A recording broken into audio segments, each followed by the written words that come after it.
Saudações a você, meu amigo e minha amiga que acompanha o portal Boca no Trombone. Eu sou o Marcos Silva e estou trazendo mais um quadro BNT Entrevista. E olha, eu tenho certeza que hoje o nosso assunto interessa muito a você. E olha, tenho certeza que interessa muito a um grande número de pessoas. Por acaso você já comprou ou vendeu algum carro? Por acaso você já ouviu falar aí dos carros biseira, das motos biseira, veículos de um modo geral? Por um acaso você já comprou, vendeu e deixou de fazer a transferência e de repente começou a receber as multas? De repente, aquela pessoa que você vendeu o carro se envolveu em algum acidente e você foi chamado lá no homem da capa preta ou na mulher da capa preta? É o juiz? A justiça? É muito comum, infelizmente.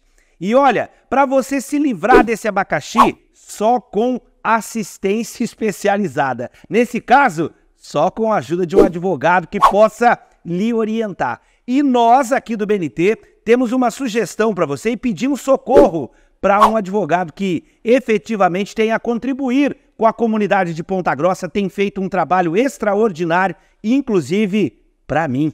Deixa eu te contar a verdade, o Marcos também precisou desse tipo de trabalho. É por isso que nós estamos trazendo o doutor Fernando Antunes para conversar aqui com você no portal Boca no Trombone. Seja bem-vindo ao BNT, doutor. Olá, Marcos, prazer é todo meu aí. Depois de um certo tempo a gente tá voltando aí, trazendo informações de grande utilidade para as pessoas. Bom, doutor, a primeira coisa que nós podemos dizer aqui é que o senhor está aqui para prestar orientação, para ajudar a nossa audiência. É claro que todo mundo já conhece o procedimento. O procedimento é comprou, vendeu, tem que assinar o papelzinho. No que diz a lei, lá no que diz as regras, o correto é assinar o termo de compra e venda, é isso? Exatamente. Então o proprietário, você que tem um carro registrado em seu nome e deseja vender esse veículo, o procedimento primordial, Marcos, é comunicar a venda. Comunicar imediatamente você ou através de um despachante, para que amanhã ou depois você não tenha dor de cabeça com uma infração de trânsito que o adquirente do veículo possa estar cometendo. Às vezes vai estacionar num lugar irregular, né, não atende a regulamentação estabelecida para a via, excede a velocidade e muitas vezes, dependendo da intensidade, da gravidade da infração cometida no trânsito, seja o âmbito do município e o âmbito rodoviário, isso pode trazer transtornos consideráveis ao proprietário que não se cercou dessas cautelas. Então, Marcos, a providência primordial e que as pessoas precisam se atentar é realmente comunicar a venda. Com esse procedimento, isenta-se o proprietário de qualquer responsabilidade de ato ilícito que seja cometido com o uso do veículo automotor no tráfego terrestre. Bom, vamos dividir em dois. Primeiro eu quero pedir para que o senhor olhe nos olhos aqui da nossa audiência e faça um alerta. Vamos primeiro tentar orientar as pessoas que ainda têm tempo de serem salvas antes do problema se tornar maior. Aquela pessoa que de repente ainda está no processo de compra e venda, aquela pessoa que ainda tem a possibilidade ou de repente fez a venda recentemente. Doutor, olhos nos olhos de quem está nos acompanhando agora, um alerta, por gentileza, para quem de repente fez esse processo. Uma orientação, melhor dizendo, o que essa pessoa pode estar incorrendo ou pode acontecer com essa pessoa se ela não fizer o procedimento adequado? Olha, a pessoa que não toma essa cautela, que não tem esse cuidado, pode estar sujeita a ter o seu nome escrito em dívida ativa por não pagar IPVA, porque acontecem situações em que o adquirente não faz a comunicação de venda, não se faz a transferência, o adquirente não tem a responsabilidade de arcar com os tributos incidentes, especialmente o IPVA, não paga o licenciamento, comete infrações de trânsito e quem tem o nome vinculado àquele veículo acaba recebendo as notificações, todo aquele transtorno, toda aquela encheção de saco, digamos assim, e quando vê, e não são raras situações, pessoal, isso que eu estou falando é sério, muitas pessoas estão sofrendo a penalidade de suspensão do direito de dirigir por exceder a pontuação. Então tem pessoas fazendo curso de reciclagem sem estar devendo, sem ter qualquer culpa por essas infrações. Justamente por uma cautela tão fácil, tão simples, comunicar a venda. Só que agora vamos para a parte um pouco mais difícil, ainda no primeiro momento, ainda quando você tem a situação numa primeira instância, digamos assim. Vamos lá, doutor. De repente, o cidadão, ele vendeu o carro e essa segunda pessoa que comprou o carro se envolveu em um acidente. Vamos dar mais? Aqui nós estamos no Boca no Trombone, então é popular. O camarada bebeu todas, estava embriagado, se envolveu num acidente e matou uma pessoa. O que é que pode acontecer com o cara que é o proprietário do veículo? Tá, quem estava conduzindo é uma coisa, provavelmente vai ser preso, se tiver preso sido em flagrante. Mas e o proprietário? O que é que pode acontecer com ele?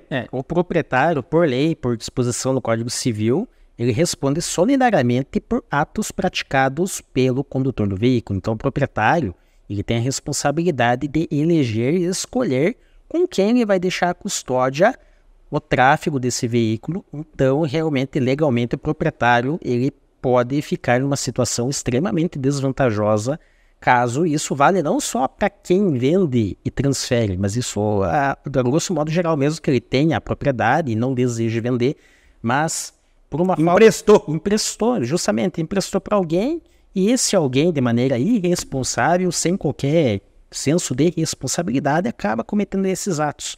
Civilmente, o proprietário pode arcar, né, com eventual indenização, né, pensão vitalícia, né, em alguns casos também, a gente acaba se deparando com situações como essas.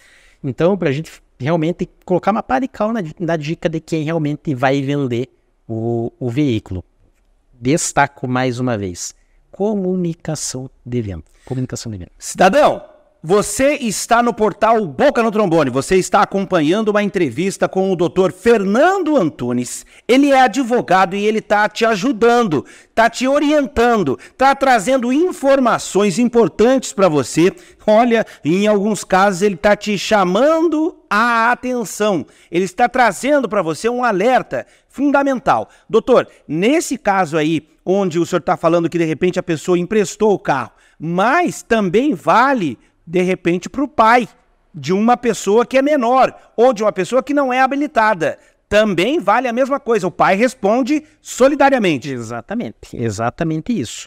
Então realmente a gente tem que ter sempre a cautela, todo o cuidado com relação a quem a gente vai outorgar a custódia de um veículo automotor. Ok, eu quero convidar você que está acompanhando a gente a deixar o seu comentário aqui sobre algum assunto. Eu quero pedir para que você mande a sua sugestão, mande o seu caos, porque eu sei que tem cada um, e é essa a minha próxima pergunta, porque eu sei que o senhor defende muita gente. É claro que por uma questão de sigilo profissional, o senhor não vai poder contar muitos detalhes ou dar nome aos bois, mas eu queria que o senhor contasse alguns episódios. Mas antes, eu quero pedir para que você que acompanha o portal Boca no Trombone, deixe aqui o seu comentário, conte alguma coisa que aconteceu, já lhe aconteceu algo semelhante a isso, porque você deixou de fazer. Eu quero contar uma história para vocês. Eu, de repente, vendi um carro e não fiz o procedimento adequado. Sabe o que aconteceu comigo?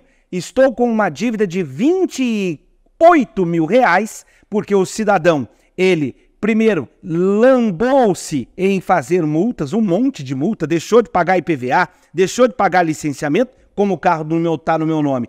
Os documentos vieram para mim e agora a responsabilidade é minha. E pior, eu perdi o direito de dirigir, que é isso que o doutor estava falando que aconteceu, fiz a primeira reciclagem. Só que aí o camarada que comprou o meu carro vendeu para um outro carro, para uma outra pessoa, como biseira. E aí o que aconteceu? Essa outra pessoa também levou um monte de multa. E aí o que está acontecendo?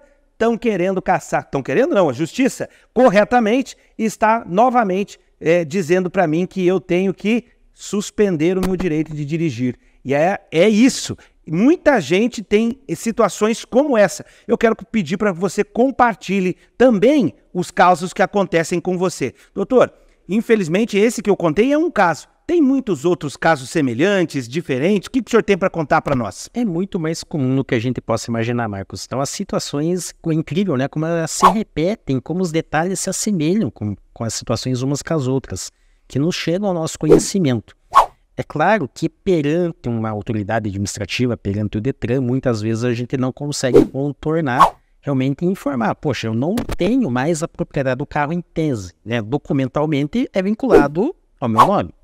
Mas, como se trata de bem imóvel, veículo automotor, por força do Código Civil, a transferência de bem imóvel se dá mediante a chamada tradição. Ou seja, a partir do momento que você, dono de um carro, entrega para um adquirente, para um comprador, aquele ato em si, pelo Código Civil, ele é uma transferência perfeita e válida. Só que para a gente ter isso reconhecido e tentar contornar essa falta de comunicação de venda, a gente só pode se valer do recurso judicial. Então, as pessoas que estejam em situações assim, recomenda-se que procure um advogado especialista da sua confiança para que ele possa juntar provas, todos os elementos de informação, mensagens do WhatsApp, ata notarial, conversas, diálogos e testemunhas, para que se prove. Foi feita a transferência na data tal e a partir da data tal em diante, as infrações, os tributos incidentes são de responsabilidade do adquirente. Então, judicialmente, existe essa possibilidade de ver declarada a isenção, né, da responsabilidade. Existe entendimento do STJ, tem a súmula 585 que endossa esse entendimento, tá, especialmente em relação ao IPVA. Então, realmente, quem não se vê numa situação, entre aspas, sinuca de bico, não sabe o que fazer, é recomendado buscar o amparo jurídico para que você possa tentar contornar toda essa situação mediante produção de provas. Doutor, espera aí um pouquinho. Vou pedir para que o senhor olhe mais uma vez nessa câmera aqui, porque o senhor acabou de dizer que existe luz no fim do túnel para quem está numa situação que o senhor mesmo comentou como uma sinuca de bico. Então eu peço para que o senhor olhe aqui agora para esta câmera e responda à pergunta: existe sim um caminho judicial a ser seguido para quem transferiu, recebeu as multas, mas não tem mais a posse do veículo, porque já transferiu e está desesperado. Transferi, mas ainda está no meu nome. Então, o que fazer? Então, buscar o auxílio jurídico, buscar um advogado da sua confiança, para que ele estude o seu caso e entenda como as coisas se desenrolaram, entenda melhor os fatos e que ele, de posse de provas, possa te orientar sobre uma viabilidade ou não de um ajuizamento de uma ação judicial, para ver declarada, para ver reconhecida a isenção da responsabilidade de você que tinha o carro e passou para frente e não comunicou a venda, né, e não foi feita a transferência formal junto ao Detran. Então existe essa possibilidade sim de buscar um amparo jurídico e, se tiver provado como deve ser, e sobretudo se o atual condutor adquirente for identificado também, é possível discutir isso judicialmente e muitas vezes até de forma com êxito, com sucesso. Bom, para que isso aconteça, você precisa procurar auxílio, você precisa procurar o apoio jurídico. Muita gente, doutor, e aí agora eu peço para que mais uma vez você fale com toda a nossa audiência, muita gente empurra o problema com a barriga. E é para essas pessoas que eu peço para que o senhor se dirija mais uma vez. Empurrar o problema, fazer de conta que ele não existe, ou simplesmente ir deixando, é a melhor alternativa? E não é, jamais, assim como tudo na vida, né, Marcos? Qualquer problema, seja qual for a gravidade do que você esteja passando, procure ajuda imediatamente. Problema de saúde, procura o médico. Problema jurídico, procura um advogado da sua confiança, porque ele vai saber realmente cuidar do seu caso. Olha, depois dessa eu não tenho mais nada a dizer. Eu apenas digo assim, quando você tiver alguma outra situação, algo que esteja acontecendo, procure o pessoal do Boca no Trombone. Esse pessoal ajuda a dar divulgação, a levar as suas informações para um público cada vez maior. E olha, sabe por que nós fazemos isso? Porque nós contamos com o apoio de especialistas, como o doutor Fernando Antunes, a quem eu agradeço demais a sua vinda aqui, doutor. Muito obrigado por ajudar a esclarecer e mostrar para as pessoas que, e como o senhor mesmo disse, é possível acreditar nesse país. E para acreditar nesse país, acreditar nessa mudança, é preciso que a gente comece a mudando os nossos próprios hábitos, como, por exemplo, fazer a transferência do veículo. Exatamente, então começa conosco, a gente cumprir, fazer as coisas do jeito certo no dia a dia, assumindo a responsabilidade por tudo que nós fazemos ou deixamos de fazer, e a partir do momento que a gente toma consciência de nossos deveres e obrigações, a partir do momento que isso realmente começa a ganhar corpo, com certeza é um pontapé inicial para que tudo possa melhorar. A mudança começa já, começou comigo mesmo, olha, eu nunca mais vou fazer isso, faço um compromisso aqui, ao vivo, com todos vocês. Doutor, muito obrigado mais uma vez. Obrigado a vocês pela companhia, pela audiência. Eu sou o Marco Silva. Hoje eu tive a honra, a grande oportunidade de conversar com o advogado Fernando Antunes, a quem eu agradeço mais uma vez. Se quer conversar com ele, quer tirar alguma dúvida, mande um comentário aqui que a gente passa para ele, é claro, e a gente vai pedir para que ele auxilie você também. Grande abraço até você, grande abraço a você, a toda a sua família. Hoje eu quero agradecer demais ao Gabriel Hiden, que fez toda a nossa parte técnica aqui. Quero agradecer também a Cauana Neitzel, que é a nossa chefe de redação. Quero agradecer também a toda a equipe do portal Boca no Trombone, que nos ajuda a chegar a cada vez mais longe. Valeu, gente! Esse é o portal que mais cresce em toda a região.